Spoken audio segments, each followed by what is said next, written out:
आज है गौतम अडानी का जन्मदिन। हिंडनबर्ग के हमले पर एजीएम में पहली बार खुलकर बोले, कही कई बड़ी बातें। हिंडनबर्ग रिसर्च पर किया प्रहार। कहा कि उन्होंने अपनी मां से सबक सीखा है कि सच्ची ताकत दृढ़ता में निहित है। यह हमारी दृढ़ता ही है जिसने हमें देश की सबसे प्रशंसित कंपनियों में से एक बनने में मदद की है।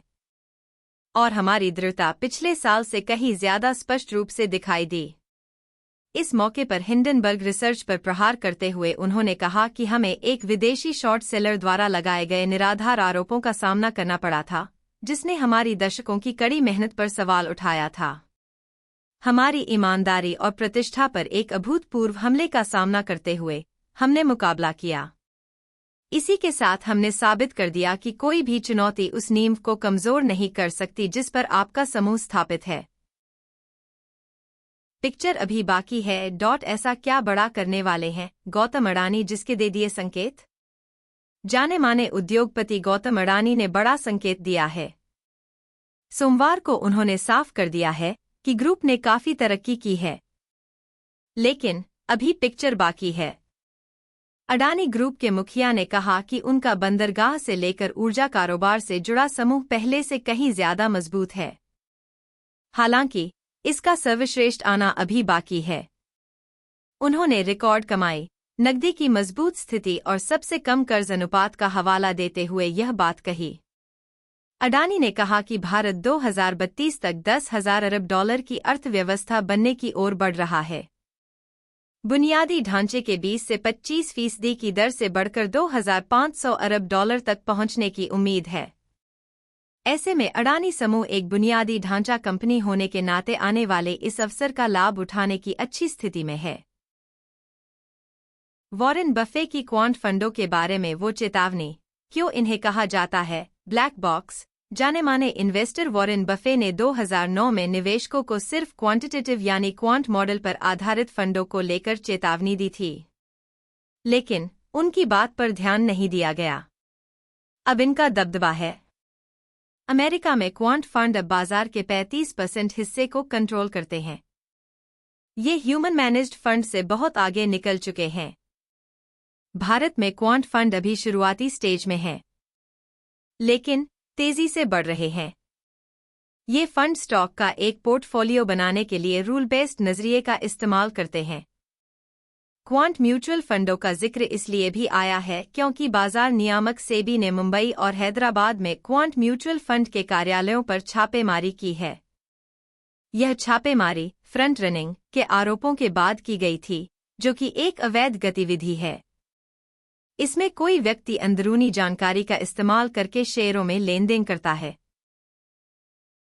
वॉरेन बफे की क्वांट फंडों के बारे में वो चेतावनी, क्यों इन्हें कहा जाता है ब्लैक बॉक्स। जाने माने इन्वेस्टर वॉरेन बफे ने 2009 में निवेशकों को सिर्फ क्वांटिटेटिव यानी क्वांट मॉडल पर आधारित फंडों को लेकर चेतावनी दी थी, लेकिन उनकी बात पर ध्यान नहीं दिया गया।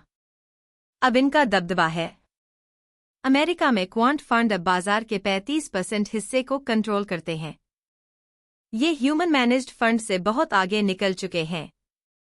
भारत में क्वांट फंड अभी शुरुआती स्टेज में हैं, लेकिन तेजी से बढ़ रहे हैं। ये फंड स्टॉक का एक पोर्टफोलियो बनाने के लिए रूल बेस्ड नजरिए का इस्तेमाल करते हैं। क्वांट म्यूचुअल फंडों का जिक्र इसलिए भी आया है क्योंकि बाजार नियामक सेबी ने मुंबई और हैदराबाद में क्वांट म्यूचुअल फंड के कार्यालयों पर छापेमारी की है। यह छापेमारी फ्रंट रनिंग के आरोपों के बाद की गई थी, जो कि एक अवैध गतिविधि है। इसमें कोई व्यक्ति अंदरूनी जानकारी का इस्तेमाल करके शेयरों में लेन देन करता है। बाबा को बुलावा। काशी विश्वनाथ मंदिर में बेटे अनंत की शादी का निमंत्रण देकर नीता अंबानी ने क्या मांगी मन्नत। रिलायंस फाउंडेशन की चेयरपर्सन नीता अंबानी सोमवार को काशी विश्वनाथ मंदिर पहुंची। उन्होंने बाबा को बेटे अनंत अंबानी और राधिका मर्चेंट की शादी का प्रथम निमंत्रण दिया। नीता अंबानी ने भगवान विश्वनाथ का आशीर्वाद लिया, साथ ही अपने बेटे और होने वाली बहू के सुखी वैवाहिक जीवन के लिए प्रार्थना की। देश के सबसे दौलतमंद व्यक्ति मुकेश अंबानी की पत्नी नीता अंबानी अपने बेटे अनंत के संग राधिका की शादी का निमंत्रण देने भगवान महादेव के दर्शन करने पहुंची। उन्होंने मंदिर के पुजारियों को भी शादी का निमंत्रण पत्र सौंपा। अजय देवगन को अपनी शादी का न्योता देने पहुंचे अनंत अंबानी। उधर मां नीता ने बाबा विश्वनाथ को दिया पहला निमंत्रण।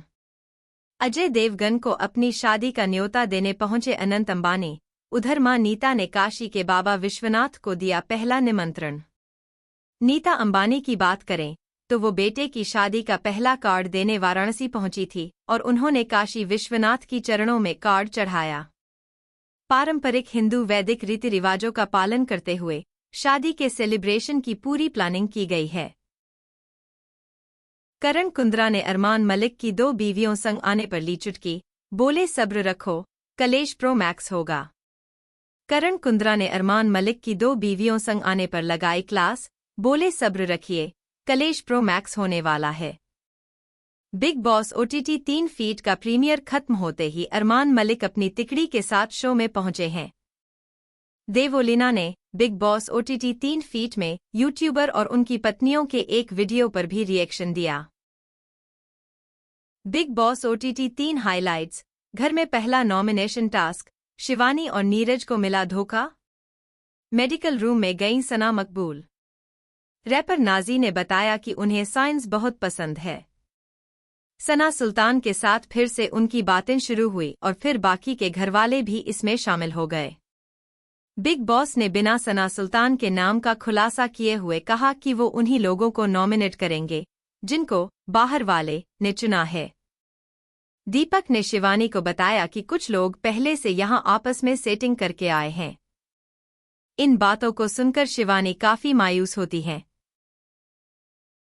Big boss OTT 3 highlights. घर में पहला नॉमिनेशन टास्क, शिवानी और नीरज को मिला धोखा। मेडिकल रूम में गईं सना मकबूल। रैपर नाजी ने बताया कि उन्हें साइंस बहुत पसंद है। सना सुल्तान के साथ फिर से उनकी बातें शुरू हुई और फिर बाकी के घरवाले भी इसमें शामिल हो गए। बिग बॉस ने बिना सना सुल्तान के नाम का खुलासा किए हुए कहा कि वो उन्हीं लोगों को नॉमिनेट करेंगे जिनको बाहर वाले ने चुना है। दीपक ने शिवानी को बताया कि कुछ लोग पहले से यहां आपस में सेटिंग करके आए हैं। इन बातों को सुनकर शिवानी काफी मायूस होती हैं।